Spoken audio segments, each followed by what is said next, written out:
Дастарханыңызда ерекше әдемі көрінетін өте дәмді мақ қосылған сүзбелі бәліш дайындайтын боламыз.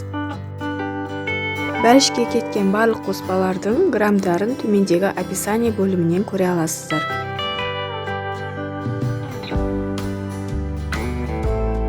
Ең алдымен мақтың үстіне ыстық суымызды құйып, 20 минутқа бетін жауып қалдырамыз.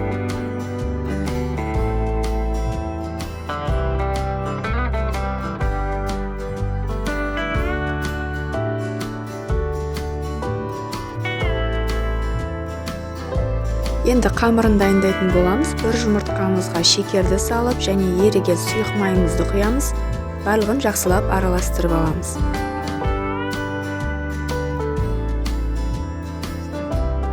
Достар, менің каналыма тіркеліп, подписка батырмасын басып кетуді ұмытпаңыздар. Енді ашылған қазақша каналдың дамуына өз үлестеріңізді қосып кетсеңіздер екен. Енді ұнымызға қамыр қосқышымызды салып, екеуін бөлек араластырып аламыз. Сосын оны жұмыртқалы массамызға қосып қамыр илейміз.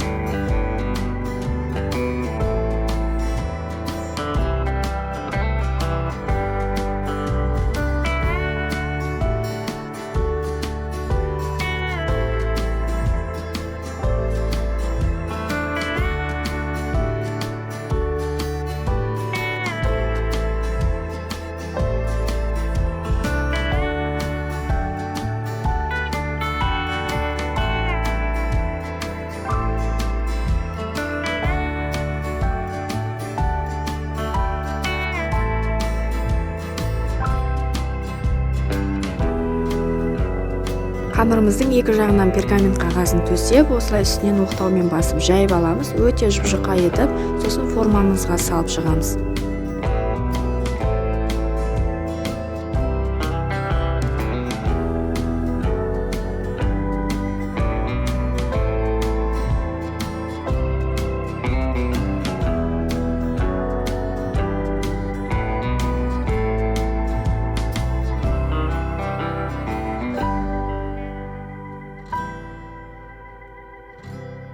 Бәлішіміздің салмасын дайындаймыз. Бізге 2 жұмыртқа, шекер, жүгері крахмалы және сүзбеміздің барлығын салып, блендермен езіп аламыз.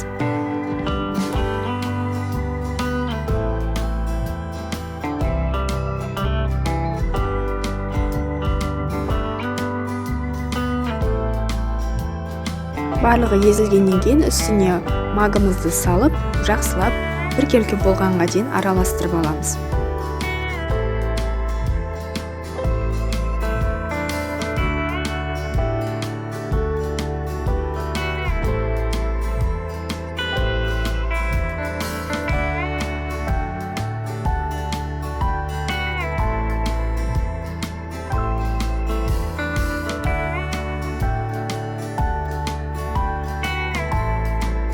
Қамырдың үстіне сүзбелі салмамызды құйып, қызып тұрған 180-200 градус аралығындағы пеште толық піскенге дейін 40 минут шамасында пісіріп аламыз.